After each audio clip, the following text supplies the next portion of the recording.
siyaasi Faarax Macalin oo rawso noqday gudoomiye ku-xigeenka baarlamaanka dalka Kenya ayaa guul ku tilmaamay xariga ciidamada Itoobiya u geysteen madaxweynihii hore dowlad deegaanka Soomaalida dalka Itoobiya Cabdi Maxamuud Cumar isagoo ugu baaqay Soomaalida halkaasi ku dhaqan inay midnimo ka shaqeeyaan. warbixinta warkan waxay noo soo diray wariyaheena Cabdiqaadir Cumar Cabdullafiidka. gudoomiye ku-xigeenkii hore ee baarlamaanka Kenya ahna siyaasi Soomaaliyeed ee falaqeeya arrimaha gobolka mudane Faarax Macalin oo ku sugan magaalada Muqdisho ee caasimadda Soomaaliya isla markaasina wareysi gaar ah siinayay telefishinka Somali Cable ayaa waxa uu ka hadlay arrimaha siyaasadeed ee dhawaanahanba ka taagneed gobolka ismaamulka Soomaalida ee Itoobiya waxa uuna siyaasi Faarax Macalin ku tilmaamay guul xarigii madaxweynihii hore ee dowlad deegaanka Soomaalida ee Itoobiya Cabdi Maxamuud Cumar. marka waxaan aaminsanahay mar haddii Cabdiilay xal loo helay waayo wuxuu ahaa nin aan xarisanaynin aanan cid kale ka dan lahayn waxaanan keen nimanka Tigreed ahaa asaga iyo xukunka uu ku ilaashaday meesha ummadana si xun u gumaaday si xun u jaray si xun dadka ay ku leeyihiin 60,000 ilaa 70,000 inta u dhaxayso yuulay baabi waa tira aad u fara badan laakiin haatan maadaama uu ka baxay meeshii dhibaato kale oo fara badan oo asaga uuna beerayna meeshii way jirtaa ilaa Oromo iyo Soomaali 100 sano wada noolaayeen wali dhaxdooda dhib kama dhicin dhibkan dambe mid way Tigreed asaga isla beereen buu ahaa Oromadu way ku duuleen Soomaalida ka qaadeen marka Oromadu way soo dishay Soomaalida way laasay wax iska celiyaan ma hayaan waxyaabo badan baa iska jira marka haatan mise waa la kala dhaxgeli mise nin kasta wuxuu isku difaaco u raadsan meel ka raadsado marka wax ay ka qaadi karto Oromo iyada qabiil ahaan uga qaadi karaan Soomaaliya uga qaadi karaan Soomaalida maxay ahayd Itoobiya hadda ka tirsaneed ma jirto bal waxaan aaminsanahay maadaama labada dhinac dad la soo gumeystay oo la soo xaqiray ay yihiin inay ka gudbi karaan marxaladan maanta ay heshiin karaan la wada noolaan kara si fiican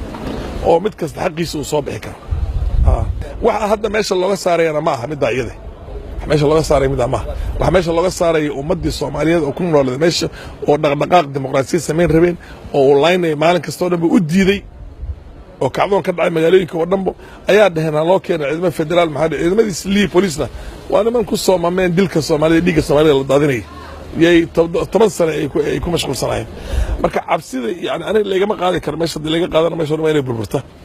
bay ahayd mooyee meesha hadda loo saarayo oo wax isku qabteen taayo taaxo kama jiro sidoo kale mar aan siyaasiga wax ka weydiinay arrimaha isbedelada gobolka ee ay hormuudka u tahay Itoobiya ayaa waxa uu ku jawaabay horta gobolka isbedelka ka dhacay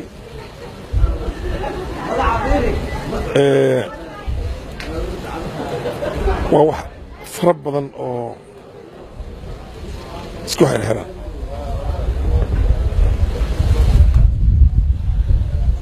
Abiy Ahmed